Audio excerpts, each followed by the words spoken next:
Surely he's not actually retiring, right? Now I'm just kicking everything down the road. A lot of wear and tear on your body, and it's a lot of time spent in the building. Alright, this video is kind of a tough one to make. Definitely was not looking forward to this, and well, unfortunately, shit just hit the fan and things have to happen. So the Chiefs have alerted Travis Kelce he must decide by March 12th if he wants to return or retire due to his bonus of $12 million, and with a cap hit of $19 million next season, he would get coming back again, which is a ton of money for a guy to give you a half-assed effort. So, I mean, honestly, I'm gonna keep it real. I don't know if a lot of Chiefs fans agree with me, but as a Chiefs fan myself, I'm just gonna say, Travis Kelce, you have to go. I will always have respect and love in my heart for Travis Kelce and what he has done for the team, so this is not a hate video. This is me just giving my personal thoughts. With the rumors about Kelce edging everyone with either retirement or another season trying to act still dominant when he's not that guy anymore, and it shows. I mean, if you saw the Super Bowl, I mean, it's self-explanatory. We just really have to accept it. Like, it's tough to say. Credit's where it's due. You're top 5 for the position, but hang it up, man. Hang it up, Trav. We understand it was going to happen one day, so let it be now if ever. The decline is starting, and while it's not bad yet, stop it here. Like, you know, I heard a quote that once said, we'll just retire a year ahead before it's too late, or some shit like that. I don't even remember myself. Like, go out on this high before it gets worse for your reputation, which people are already starting to dog on, and your game overall. Like, bias aside, 39 fucking yards. You really cannot make that up. 39 yards in a Super Bowl. A Super Bowl! And not just any Super Bowl, it's a 3-peat at best. And you give us that type of performance. You couldn't block. You looked like an old man out there in a young man's game. You did nothing great the entire game. You were just there. I wish I was really making this up. Gronk would have never. And the way media rides you, it should have been a lot better of a performance. To me, there's a few things that stood out that says it's time to really just hang it up and retire, and let us bring in younger guys who are going to help Mahomes win, who's still in his prime now, rather than to try to win what worked before, because we ain't Golden State. We ain't like the Warriors. We have to know when it's time to move on, and that time is now. Kelce won't be getting any better, and with free agency rolling around, Kyle Pitts hitting, I think, the market, I think the cleats have been worn for the last time. Alright, so for my first thing to blame for Travis Kelce's decline, this one sounds like a reach, and I'm laughing as I'm just thinking about it, because, like, I mean, it's gonna sound crazy, but you really just have to hear me out. Off-field distractions, or at least what he does off the field. Again, this is a reach, it's not too crazy, so, you know, just hear me out. Distraction 1, the overrated blood-son behemoth who probably does fucking devil-worshipping magic, who writes Disney songs that you find in the credits, or writes fucking, I don't know, breakup songs for fat women. Firstly, I don't know what Kelce saw in this fucking tree branch with a blonde wing on top of it. Like, it was okay at first. You know, love is love. You know, maybe I don't understand it. But seriously, what the fuck did she do to this man? She's got him growing his hair out and dressing like a cheesy 90s porn star instead of this badass he once was. Touring the world, banging her around the world, and shit with her on top of it. Since with her, he hasn't gone over 1,000 yards. Which, yes, 1,000-yard seasons don't matter. I know Gronk's last few, he didn't crack it. But look at the difference between the two. Gronk was still a large helping hand with his blocking and still having defenses cover him, because God forbid you left him happen, he was still dominant. Kelce is softer than Charmin Ultra Strong. Like, call me a D1 hater. Or, like, just call me a hater for it, but I'm pointing out what other Chiefs fans don't want to tell you. It was cute at first, but then after a while, it just started to get off my nerve because you could see she was having an effect on him. He's washed up. This ain't Killer Trav. This is some white dude named Travis who looks like he's trying to sell you insurance with those disco stew looking ass outfits. Look, I don't think anyone could sit there and say this witch did not have an influence on my boy. Now, distraction 2 would have to be the podcast and everything else around him, which I can't say it's a distraction because, hey, it's your job, you know, I'm a fan of it, I like the New Heights show.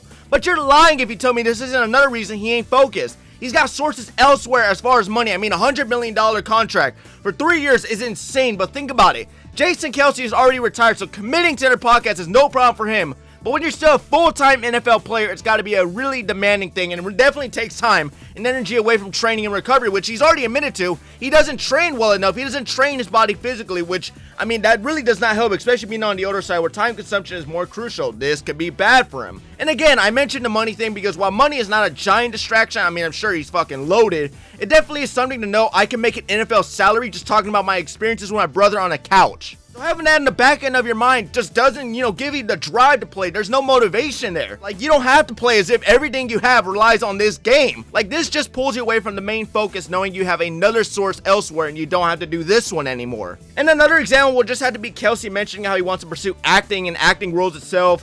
I mean, the man's in Happy Gilmore too, appearing on Grotesserie or whatever the fuck that is, I don't know, or even being a producer for some film called My Friend Zoe, whatever the hell that is. You know, this is the stuff you do when it's said and done, not during a season which I'm sure he's doing this during the offseason, but still, that's where you work to get better in production. You don't see other NFL players making films, being in films. You don't see them doing this shit because they're all doing things like conditioning, remaining in shape, which again, he does not. Like, I get having fun, enjoying your off time. Plenty of guys do it, but they know when to lock in and put in the work. For Travis, it seems he's already embracing what the retirement life could look like moving forward while still on this damn roster. Another thing that's telling me Travis has got to go, and this is saying in the nicest way possible, this is the second time he's considering it, and he's taken long enough to do so again. So this part is going to sound like I'm repeating myself a lot, but anyways, if I learned anything about players and considering retirement, if you're able to think of it more than once, trust your gut in it and just follow it. Like Brady, for example, ditched an entire family to go back, not even a consideration in a week gone by. He said, man, fuck these kids. I got a Super Bowl to win, because his mind was still in the game and didn't consider it done yet.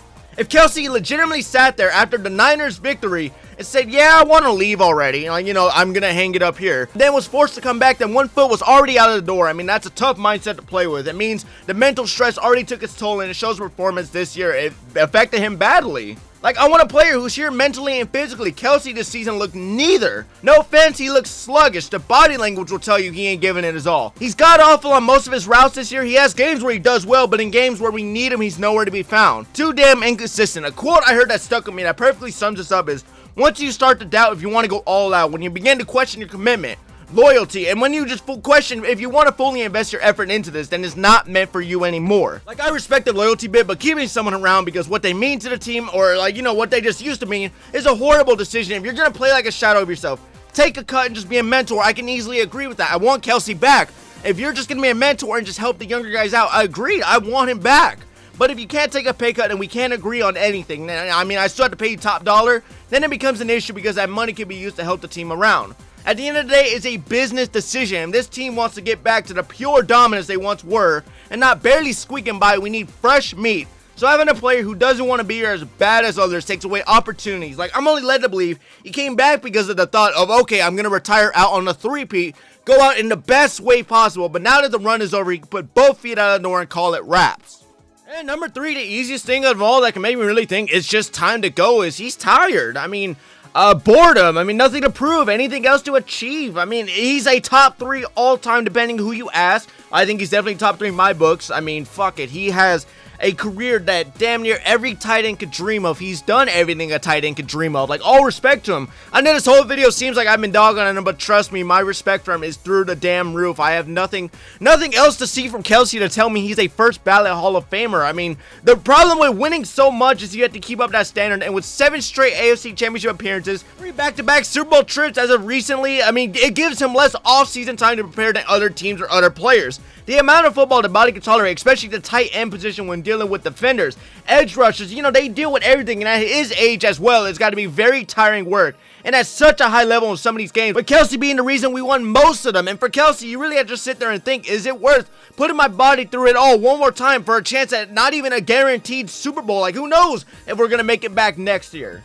Like, there is nothing left for him to prove. He's done everything. He's the NFL record holder with 178 catches. Second all-time to Jerry Rice with 2,078 receiving yards and 20 touchdowns for the playoffs. 5 AFC Championship, 3 rings. Why does he need to suit up again? Like Stephen A. Smith, the dumbest shit I've heard from him in the last weekend was, Kelce can't go off on a loss. Kelce can't do this. Kelce can't. Shut the fuck up. Kelce can do what he wants. And I know this video is very ironic saying he can do what he wants, and here I am saying he needs to retire. I think he needs to retire for the sake of protecting his legacy, but as far as, yes, he can return, but I don't think he needs to be at a level where we expect him to be dominant again. He doesn't need to be in a 1,000-yard tight end. He doesn't need to do any of this. That's why I'm saying it's good he could just go now. Legitimately, if I read off all his stats and records, this video would be longer than I like. He has nothing to prove, and the only way he can put on cleats if he's doing a farewell tour. But unlike Stephen A. Smith saying he can't go out on a loss, ending your season 15-2 is probably the best you're gonna get it. His goodbye is gonna hit me like a brick fucking going through a window. But all grades come to an end eventually, and for Kelce, while his decision isn't clear to him yet, all signs are pointing to he's done, and everyone else knew something we didn't. I mean, the moment I saw him and Patrick Mahomes hugging and him saying, I thank you for everything, dog, you gave me everything, that just told me, yep, he's retiring, and well, we just have to look forward to it. I think any nowadays he's just gonna come out with the announcement saying it's time for me to hang it up. Anyways, that would do it, ladies and gentlemen. Thank you so much for watching my random recap. Sorry if this video seems short. This isn't my typical video where I do research or whatever, or I just look into a player.